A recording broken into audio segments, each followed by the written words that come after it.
All right, welcome back to another episode of Measurement Talks. We're going to go through our quick hits, and the first one is a fun one. Google released an open source MMM model.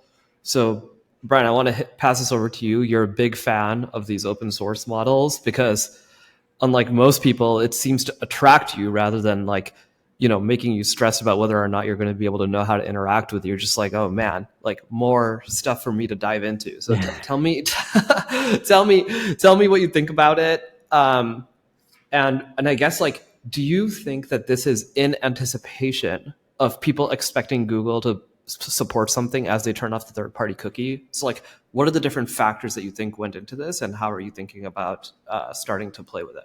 Yeah, it's interesting. So, like, at a high level, I definitely get fascinated by these because it's sort of a nod or another checkbox that this sector of our industry is innovating. It's releasing products, and that there's like resource and attention towards this.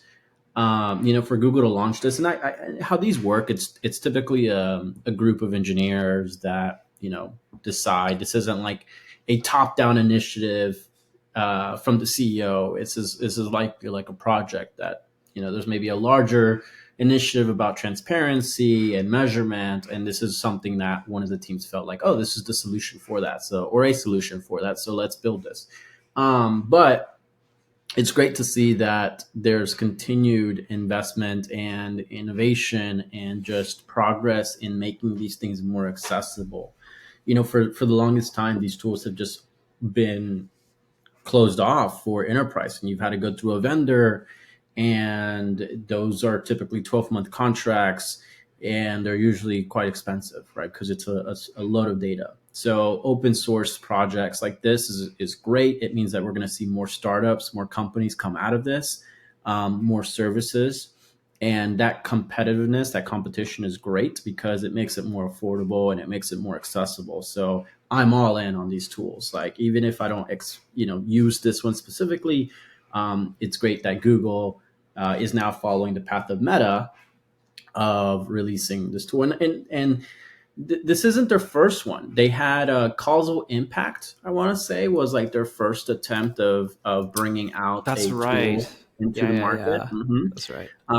It was basically just a regression model. It was a sort Yeah, of a yeah, yeah. line of best fit. Here's sort of a potential correlation to marketing. Now, what's really fascinating about this for me is that it is a package that is really built around media mix modeling. So it's got um, it's got match market capabilities in here, geo level measurement and modeling in here.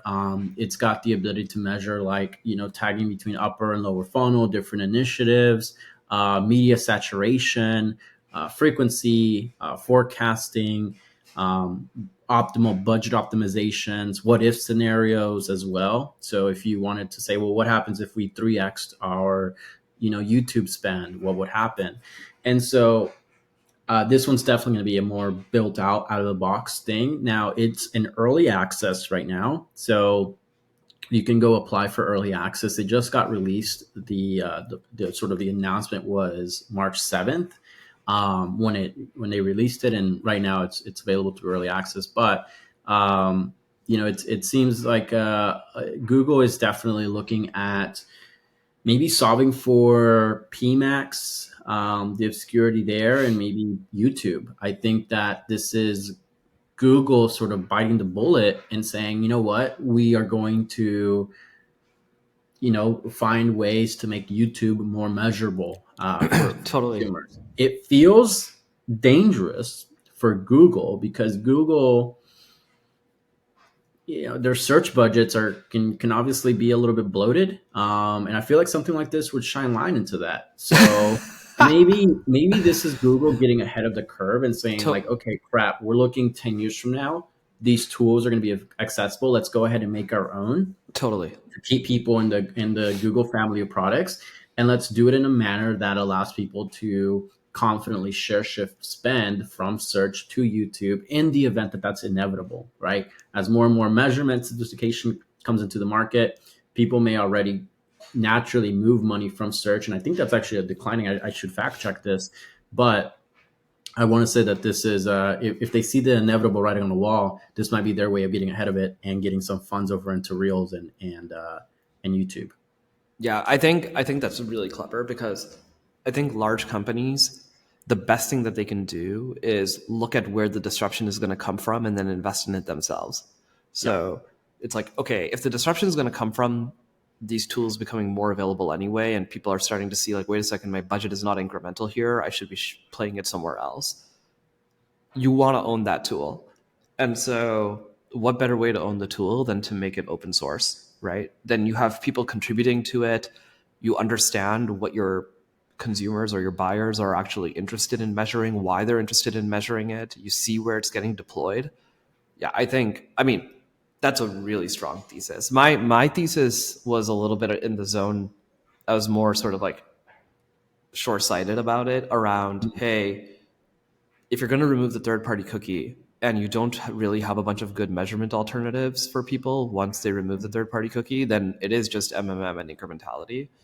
And Mm. so it's like, okay, why don't we just release something open source, see what people think about it, and then go from there. And so it's like, they have, I mean, because they have a bunch of targeting efforts like Flock and Fledge and all these sorts of things. And I just hadn't seen a whole lot in terms of the measurement efforts. And so Yeah. maybe this is like part of that body of work as well. Yeah. It'll be interesting to see how they continue to maintain this. Robin on Meta's side, it hasn't gotten a lot of like publicity from Meta itself, right? It's that group of like engineers that are Yeah. just working on it, and um, and actually, I believe one of the engineers left Meta, one of the founders of this Robin project, um, and um, it's required a lot of resourcing, I think, on Meta side to for the engineers. Like that's all they work on. And I'm in the Facebook group where they're constantly providing updates, and I always see them on LinkedIn, and they're constantly releasing new packages and continuing to make it better and better and better. So it'll be interesting to see if Google continues to invest into it, or if they're just going to release this and it's like they have it, or if they're going to again, keep make it competitive to Robin and continue to update it. Um, it would be incredible if these companies just kind of came together and were like, hey, we know that we make up the largest chunk of spend on these. Why don't we just make a solution together and bring this out to the market? That'll never happen, but that'd be my I dream. mean, no. Okay. Of all of the times that it could happen, now is the time. Because, like, if you had asked me 3 years ago, hey, what do you think is the chances that, like, Facebook and Amazon partner for shopping on Instagram 3 years ago, I would have said zero. But now that signal is so bad, Yeah, like Meta's just like, okay, we just need the shopping signal to happen. And so now like you can log into Amazon on Instagram, right? And you can shop on Instagram for yeah, Amazon products. And so like there are partnerships that are possible now because everybody's just like, these Apple changes are ridiculous. So we'll just do whatever we need to do in order to like drive outcomes for our customers. But why don't we talk actually about Facebook and the over the last 2 weeks, like David Herman has been like particularly vocal about it. I feel like, or at least in my Twitter feed, he is the most vocal about it. Where it seems like there appears to be consistent issues with like various bugs with Meta. I'm curious what your impression has been and what you personally have seen. And I guess like given you guys are pretty high scale, is the scale of the impact actually high of all of these bugs, or is it ultimately kind of just like annoying? I guess like how do you think about what the impact is? it's both. Um, so I'll start by saying we got a refund, and ours were in the high um, five figures. So, in terms of the magnitude of the impact of these bugs and I'm speaking specifically to the overspend bug on February 14th. Yeah. Um, That the magnitude of it was high, and it's absolutely annoying because now it's like I gotta clean all the data. I can't look at week over week. I have to like remove that one day, and it just it adds so much for just extra process, and it's annoying. In terms of what's been happening since, we bounced back from it at the beginning of the month, and now there's just this tons of volatility, just a massive amount of volatility. Now, when you flatten it out and you look back, over a week or a 2 week period, um, things don't look horrible, but it is down a little bit. It's a low. The efficiency is definitely strained a little bit. I think what makes this sort of worrisome though is the volatility aspect, where when you don't have sort of a predictable performance, or with some variance is acceptable, but the amount of swings that I'm seeing up and down in terms of performance, that feels like it's both an annoyance, but it's also something that makes it difficult to forecast accordingly and to model and to ensure that we're on track. And like, what do we do? Do we pull back and reset, or do we kind of just hold strong and weather this out until it's over? I will say again, when you zoom out, things don't look nearly as bad, but the volatility definitely makes the impact feel a lot bigger than what it is. How are you guys seeing this across your book of business? Are you guys seeing volatility, or I'll tell have? you, yeah, I'll tell you for us, the biggest issue has been that the reaction to the volatility at Mm, different for different buyers is different. And so like I think the thing that we worry about the most is like, okay, you have some amount of volatility, but like, for you guys, it's like, you literally control what's happening in your account. And so it's like, yeah, okay, there's certain things where you're just like, hey, I can just weather this fall and it's like totally fine. There are other places where let's just say you're an agency and you're like the relationship with your client is already a bit tenuous. And now you have this volatility. It's like very hard to not want to interfere with the account, right? Because then it's like, let's just say I'm your agency, okay? And I'm like, hey Bryan, like I assure you this volatility is like normal, everybody's seeing it, but like for whatever reason you and I have like stress in the relationship anyway, that's just yeah, not going to fly. no, exactly. And so that is the like, because we see it across a large number of folks now, we see these sorts of like places where you end up with bad behavior, not because people don't know, but because it's like there is a client relationship dynamic that Yeah, also starts to become a part of the problem. Yeah. that is so true. And like, what I'm doing, I'm weathering the storm. I'm like, I'm gonna hunker down. I've seen this before. I know we come out of this, and I'm in a position right now where I'm all about just being hyper, overly aggressive competitor in the market, where I'm not going to Totally. leave any, I'm not leaving any room. In fact, I have plans to 2x our budget, and yeah, like, I want to hit 100% of Facebook. You're going to see all of the ads. But I'm getting pressure from within where it's like, Bryan, should we pull back? Do we need to consider pulling back? And I'm like, no, no, no, Yeah, no. it's like your CFO is just going to be like, "Are you sure it's a Are good you idea to sure? like serve Yeah, these ads to bald people?" And you're just like, "No, no, no, no, no. We need to just be everywhere." need to be everywhere. Well, and I can imagine like that's the luxury I have, is that I am the media buyer. So like, and don't get me wrong, there's like I sit here and I reflect and I like do the Jacko and Hyde thing. Like, Bryan should do this, yeah. But if I had a media buyer, if I had an agency, I think there would be a lot more answers that I'd be looking for. And that's certainly an interesting. It's a difficult dynamic. Now, what we're doing again is just, we're not going to overreact. We're going to hunker down. But I can imagine for a lot of brands that are trying to that have agencies or partners that maybe there's too much pressure from within in terms of leadership, or the point of contact on the brand side. I imagine there's this overreaction that's probably making things worse. So yeah, that's a difficult thing to manage. I'll say though, like, normally these things, they tend to resolve themselves over time. The way I think about it is like, you've got, it's an algorithm, it's machine learning. When you introduce a variable or you remove a variable, such as a platform update, or say, I don't know, all of the advertisers spending aggressively over a 3 hour period and then everybody pulling back and then restarting again, there's going to be this sort of relearning period that goes into effect. But once the relearning, like the system sort of recalibrates itself, it goes back on track. It just takes a little bit of weeks, a couple of weeks maybe, to like flush the bad data out, the bad learnings out.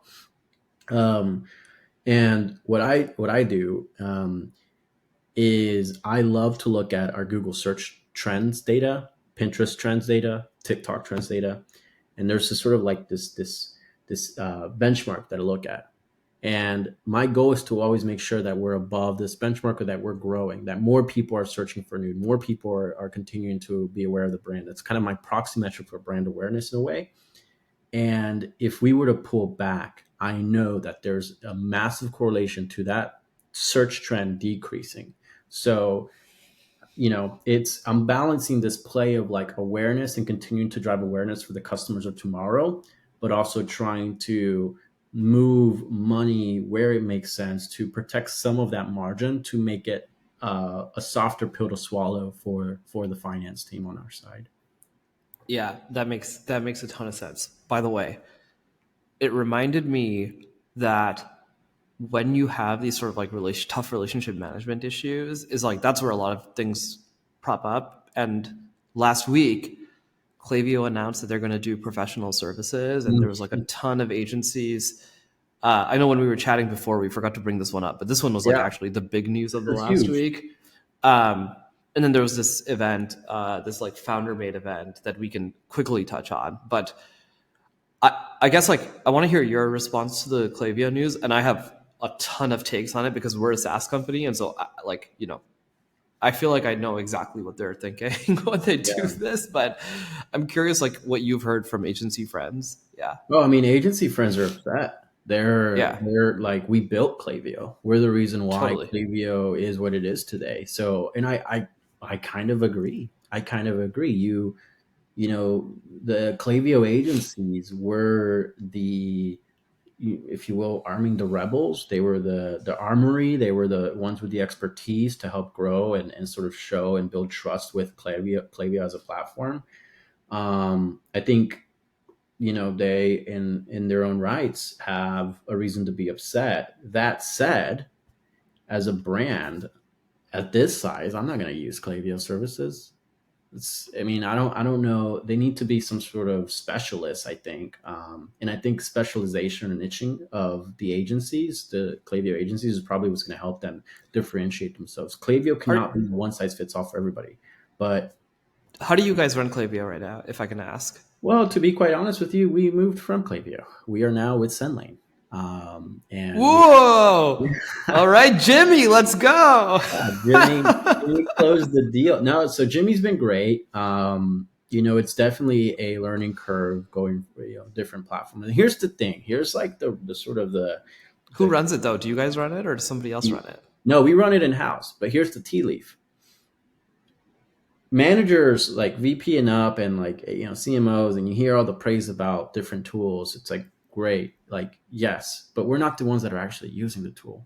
So I think it's always important to get the feedback from the people that are actually hands on keys using the tool.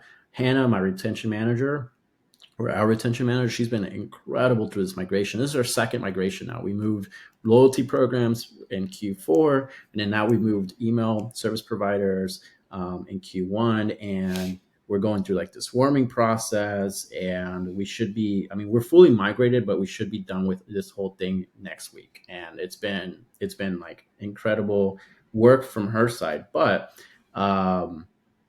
she's actually the one that's doing the thing. And there's a little bit of learning curve there, but yeah, we handle it in house. We have Hannah who oversees retention, email slash SMS for us as well. And I think using a service like Klaviyo would be primarily only beneficial to us if they niche down to like, okay, we're the agency that comes in and helps $50 million brands become $100 million brands. Um, and that would probably be interesting to me. As it stands, there wouldn't be any need or thought to us using that service. And then we would like to, like, the way SendLane and Jimmy's team approaches things is they're like, we're a platform, but we're also a consultant. So we're here to help you map out tests and migration. Like this whole warming process, they've handled it all. They're like, here's the segments we want you to send to. Here's the message we want you to send to. And we're like interconnecting with them on Slack to talk strategy and talk like, hey, we're thinking about, we want to increase our open rates. We want to increase our click Can through I rate. They can provide that consulting.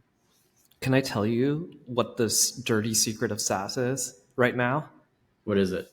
Okay. And what's your thoughts on the Klaviyo thing too? So I'll go to the Klaviyo thing in a second, but it actually is directly related to the dirty secret of SaaS right now. So SaaS used to be the other way around. Founders of SaaS companies used to say like, no, this is software.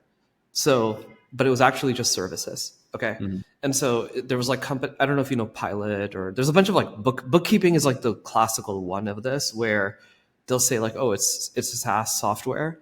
Like I signed up for Pilot, whatever, 3 years ago. Nothing negative about Pilot, right? It's like, good company, it's a unicorn, whatever.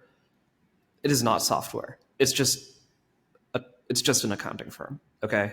And so that used to be the path. Is like, pretend like your software, but actually it's services. Or like Zenefits, right? It was just like a bunch of people in the background. Um, and I mean, that company failed, right? Now Rippling is like incredible, but like Zenefits failed because it was just like the cost got out of hand. Mm. I think today's SaaS companies are the inverse. They make the customer feel like it's all services, but actually in the background it's all software. Hmm. And I think that this is the dirty secret of SaaS that all of the best SaaS founders have figured out. So like the way we operate Format right now, it's like I have the team come with like suggestions. I have them come up with like ideas. Like it feels like it's almost like you're working with a person and they're doing all the work on the back end. And it's like, actually on the back end, it's actually all software. Now the interactions you have are with people. That's really actually people, right? It's not like bots are good enough yet to do all of that interaction. But I actually think that this is the thing that most people don't appreciate, is that modern SaaS feels like service to customers, because actually that is what people want. Is they want to like hear the ideas and actually make their businesses better. And then on the background, you get the margins of software because you're actually using software to drive a ton of leverage. Now, I think that that's actually now going to Klaviyo. That is why Klaviyo introduced this ProServe thing. Okay. I think what's going to happen, I think two things. One is the largest companies just want service. That's actually what they want. And Klaviyo, I don't know how much you guys are you able to share how much you were spending on Klaviyo? Like, is it over 50K or under 50K a year? Oh, it's Is it? over. It was over. Okay. So they have these buckets, right? Where it's like they have 130,000 customers and 1,500 of them were paying them over 50K a year.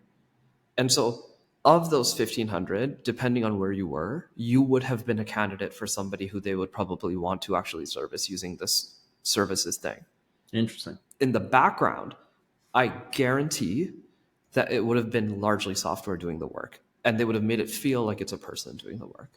And that's what I think is actually what's happening. And Klaviyo has like realized that they need to do this. Now, the huge thing that they messed up is that their head, I mean, look, I don't know the guy. He could be an amazing guy. He could be great at services, but their head of services who they hired was just from a traditional SaaS background, not from ecom. And I think that was the mistake. And that's why I think their rollout was atrocious and they pissed off a bunch of agency partners. Like, e-commerce companies are built on agencies, 100% of them. And if you don't have an exceptional agency relationship mechanism, you are never going to become a big company or stay a big company. Even the Trade Desk, you know why the Trade Desk is the single best ad tech company? It's because they sold to agencies, not to brands. Yep. The And big it's five. They gave them exactly. custom packages and promotions and exclusives. It's like, WPP, you get this, and each one got their own special offer, and then you're talking about magnitudes of just referral, immediate unlock of thousands of books of businesses right there Exactly. overnight. Exactly. Yeah. Exactly. And so it's like the guy who they hired did not come from that background. And so like, I don't know what they did internally that led to this kind of rollout and announcement, but even Shopify was built on the back of agencies. That's why they have such a big Shopify Plus agency program. It's like these agencies are the ones who are migrating customers from whatever their current stack is to Shopify. Like Shopify is not doing that. So anyway, that's my take. Sorry, that was a bit of a ramble. No, dude, that's I mean that's a good perspective on it. And I think one, I love what you're saying about like, this new wave of SaaS companies are, sort of masking or showing coming to the table as service companies. I mean, I'm thinking about all of my relationships where like I'm super sticky with these tools where it's like it would be very hard for me to like leave this tool, and it's all the ones that have this sort of service component to it where I've got someone I can escalate to, I can email, I can ask a question, they bring the expertise, and it's like having an agency partner literally, where I think the value of an agency is often this one value of an agency is often underutilized, but it's like the visibility to all of these other brands and clients. And sure, they're not going to give you 100% like here's what's happening, but they can aggregate and give you sort of these meta Exactly. analysis on the fly of like, oh, we're seeing this trend or we're seeing that trend. That's incredibly valuable. And so the platforms that I have the best relationships with are the ones that are coming across as that, and the ones where like I would probably churn in a heartbeat are, in fact, there's like two two that I before this call I was talking to Hannah, and I was like, hey, can you do an analysis, a cost analysis on these two vendors? I haven't heard anything from them. I signed the MSA. They were all like, we're here to support you, and it's been 3 months. I haven't heard a peep from them. Let's do a cost analysis and see if we really need this tools to keep costs down. And so I think that makes sense. I think it helps with retention. It also helps with trust and making sure that you have a seat on the table to influence sort of the path of the company as well. Exactly. Exactly right. Exactly right. How, how was Founder Made? Switching gears now. You were in Austin last week for Founder Made, and I heard you guys threw a phenomenal after party at High Ground. Unfortunately, I couldn't make it, but what were some of the tea leaves that you picked up from Founder Made last week? I think so. There was, I think, two things. One is FounderMate does a really good job of orchestrating attendees to be really high quality. So I just wanted to like hat tip to the team at FounderMate. Like the room was just really good, like really strong founders, really good companies. Everybody was kind of open. So they did a really good job of like having the feel be like a sort of intimate feeling. Basically, it was probably 150 people, I want to say, who went to the event. So that was excellent. And I thought some of the panels, people did a really good job of like truly opening up and like, Mm. saying what they actually thought. Like the Super Coffee founders, do you know them by any chance? I think they're based in Austin. Yeah, So I've heard of them. Not Rise. Is you talking about Rise or Super? it's called Super Coffee. It's Oh, actually like a surprisingly large company. dude, Um, coffee brands are insanely like, yeah. yeah. Okay. Yeah, So, yeah. I anyways, haven't had a chance to meet them. I've been seeing the name float around. I saw them in the attendees list as well. They were one of the panelists, if I remember correctly. exactly. Yeah. So like one of the co-founders was there and he was like, he's super open with everything that they did. They were venture backed and he had to like switch from burning to being profitable and all these sorts of, all these Mm. lessons. And so I think that part of it was really good. And I think that I mean, look, I'll just be honest. Rabba and Alexa have created a massive sort of like pull of community for Yeah, us. They've done an amazing job, and it's like, and they've created this whole ecosystem now. So there were like 150 people who came to the after party, and everybody was saying, and this, I guess my big learning is everybody feels like there is not a company out there who is like curating the community for ecom again.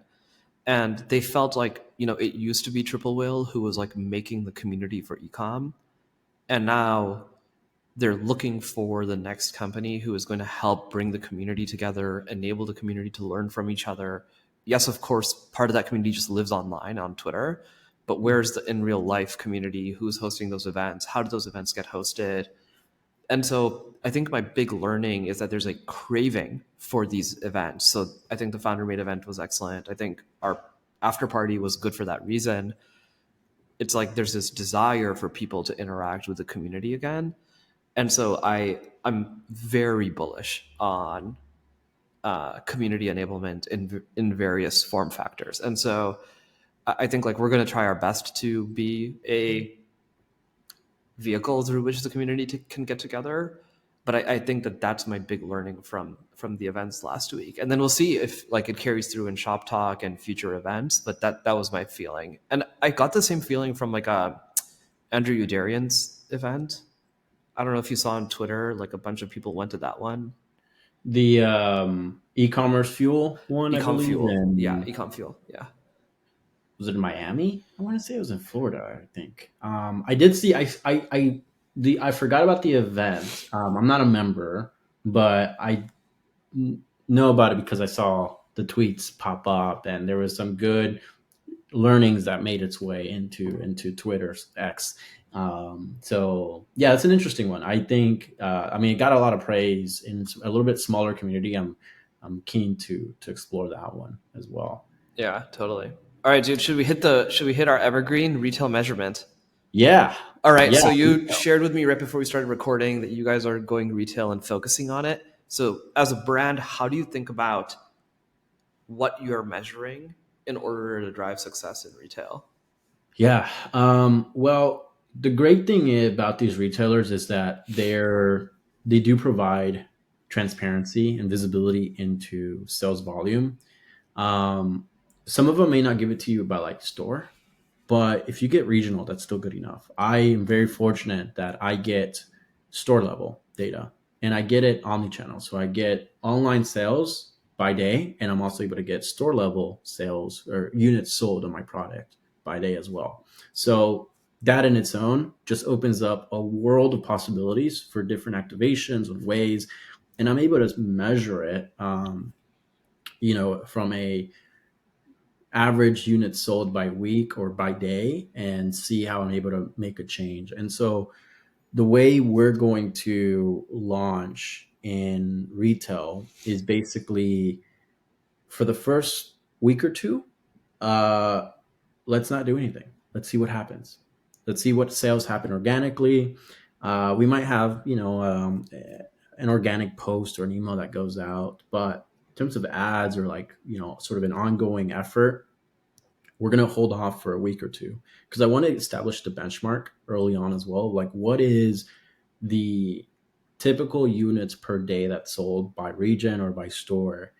And that's going to be my proxy. That's my trajectory. Just naturally, by the product sitting on the shelf, wherever we land on shelf, that is going to be the trajectory that we're going to be able to expect.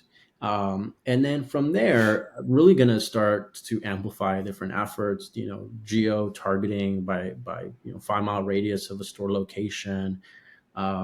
Considering making some site changes as well to add like a checkout capability to go check out at the retailer site. A lot of it's really going to be based around what our sales momentum is. But I'm looking at retail in really as an acquisition channel. It is an extension of Shopify. It is to, in a way, show up and now in real life for a consumer that maybe has seen the brand before or has heard about the category but has not heard about the brand yet, and this is their way to interact with it. So that's going to be the approach. Now that's probably not going to happen right away. You have to sort of fight for your spot in retail, and so we're going to phase one is like organic rollout. Let's see what happens organically, establish the benchmarks and understand the trajectory of the business. Phase two, hyper aggressive. Let's really deploy all marketing efforts that can really maximize the volume and sales volume and measure Yeah. it back to that organic momentum and see like, okay, do these efforts make sense? What is the cost of these efforts? What's the opportunity cost? How much less units per week do we move by these efforts, right? And that can be ad spend or email or just resourcing time for creatives or content creators to go into the stores and do stuff. And then phase three will be to basically renegotiate. Now that we've proven ourselves, it's renegotiate, get better shelf placement, get end caps, get signage, and that third phase is where retail becomes an acquisition channel. I think a lot of brands think about retail and it's like, oh, if D2C goes to retail, like that's the dream. You still have to put in the work. You're talking about your brand is going to be assessed and measured on its ability to move units, right? And best based on the buyer, there's like maybe what three different goals that the buyer has. Number one is to expand their category in terms of volume or units sold per week for their category. Number two is going to be to increase AOV of their category, right? Maybe their AOV right now in personal care is $50, and they're bringing us a $160+ product to boost the AOV of that, right? How well do we do that? And then number three is really to maximize the revenue per cubic inch of the shelf space. Totally. Right. So a Exactly. big product, and you're not really moving units compared to the product that's really small in packaging and moves a lot of volume. You're going to lose out, and they're going to say, you know what, clear that shelf space because we can place 10 of those into that one. So I think understanding the motivations of the buyer is crucial, and building a strategy around that That's to super. execute and Yeah. then go and That's negotiate placement. Yeah, what are you measuring as success metrics for you guys? Is units. it just volume? Is it okay? It is just volume. Yeah, for How us, do it's you think volume. about that relative to your D2C metrics? Man, that's one thing that we're sort of learning as we go. Forecasting this has been incredibly difficult. Luckily, we have a great buyer who has been able to provide benchmarks for us. So when we think about it, we're thinking about it from a benchmark perspective, and we're using the benchmarks of other brands and triangulating that back to what they do D2C. So that's been given us some sort of like range to then apply to our brand. Now, these are separate companies, unfortunately, right? And a lot of this data hasn't been given to us like, here's what they do. It's never like that, but here's like a range of brands and products that we've recently launched, and here's the success we've seen with them. Here's how we think about success. And so we think about, okay, well, let's put the sort of those brands, the lens of those brands on, and see how big they are, what's their AOV, how much units are they moving, what's Amazon data say, how relevant is that to their Shopify, and how does that consumer profile align with ours. And that's as close as we've gotten. I'm sure there's tools and there's another process or validation, but that's how we're trying to forecast it. It's not really like a percent of Shopify right now. What we've kind of agreed to as the best approach is independent of Shopify. We need to move X amount. And I think that goes back to thinking about retail as an acquisition channel versus a convenience play where we expect someone to see a Facebook ad and then go out of the way to drive and buy it in store. No, no, no. It needs to be someone is discovering nude in the store's presence. And in the meantime, we're going to find ways to amplify that message and like if you're shopping at Target, by the way, it's also here as a convenience play. So those are some sort of the initial ways of of thinking about and approaching retail for us, and then it'll like definitely evolve over time once we get more data at our fingertips and start to get benchmarks on how it is playing compared to Amazon or Shopify.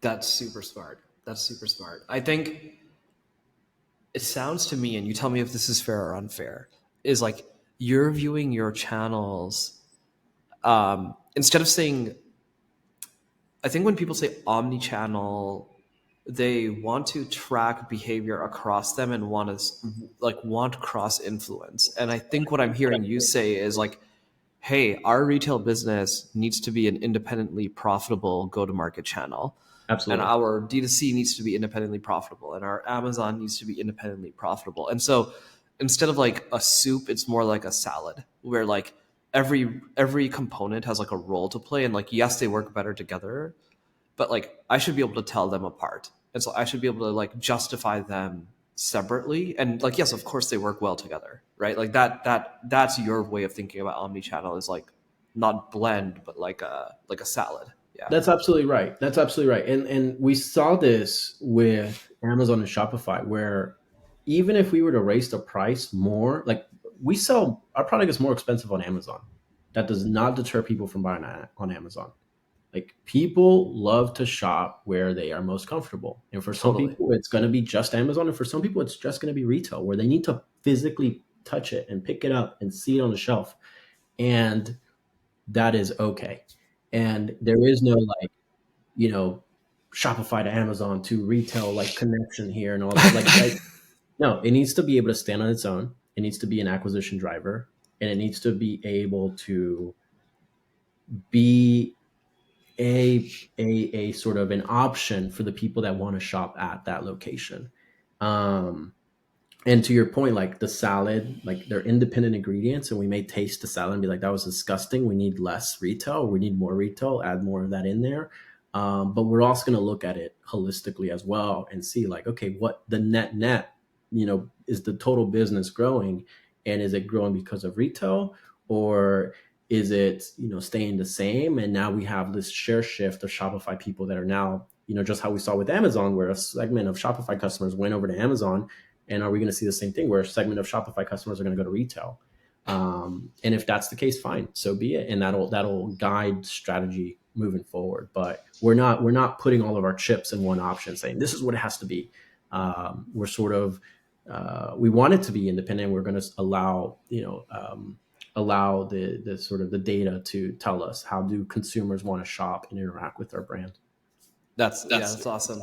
All right. Well, guys, that was our evergreen topic for today. Thank you all for tuning in, and we'll see you in the next one.